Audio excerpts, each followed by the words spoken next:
การต้อนรับเพราะว่าจะเป็นอาหารการกินสถานที่เข้าจะแข่งกันเจ้าลาบคองัวพวกกระหอมขออภัยนะไม่ไว้จะเดินตามหน้าให้เจ้าภาพทั้งสองฝ่ายของพวกคนใจมันยั่งกันนะเดี๋ยวทุกคน3 คนไหมมาเอาการวิวาของลูกหลานของข้าพเจ้าพร้อมทั้งเราบริสุทธิ์ว่าด้านบรรทุกปัจจัยขออวยพรอันประเสริฐทุกท่าน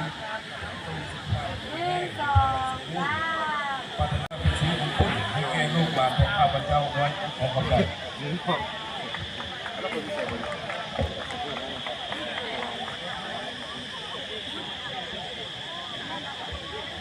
ภายหลังที่บรรดาทานรับประทานอาหารยังอิ่มมาสำราญเป็นที่เรียบร้อยแล้วต้องขอเห็นเชิญบรรดาทานพวกกฎหมายครอบครัวคือที่ครองประเพณีอันดีงามของศาสตร์ลาวเฮามื้อนี้เท่าแก่ลงตา2 กรรม 2 ฝ่ายพวกเฮาจึงได้พร้อมกันจัดงานวิวาห์ของแก่คู่สมรสใหม่ระหว่างเท้าจันทนุคำแพงศรีและนางสุพรรษาโสภาพรคนลูกตาทั้ง2 กรรม 2 ฝ่ายให้เกียรติขึ้น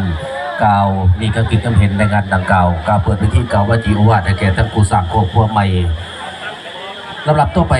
ขอถือเป็นเกียรติเรียนเชิญบรรดาท่านแขก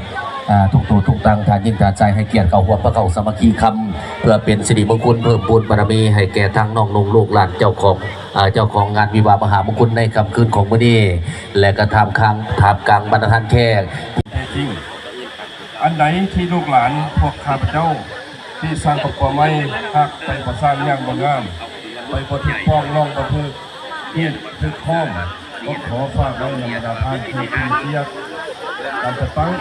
พ่อแม่พี่น้องเพื่อนลูกสหายทั้งหลายเก้าเตือนเขาเจ้าให้กลายเป็นผัวเมียที่ผัวหั่งเมียนี่ให้กันเดิมมาเจ้าเลย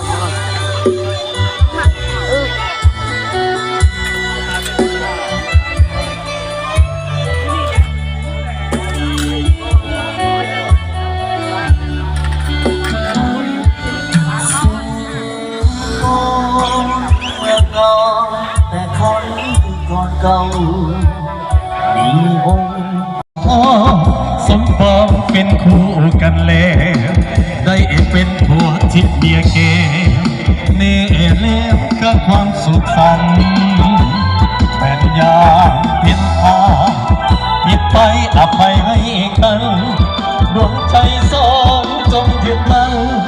ขอคำควันโอ้เดียวนี้ดีเอาเกี่ยวกันดื้อให้เป็นสิริมงคลให้สมดังปรารถ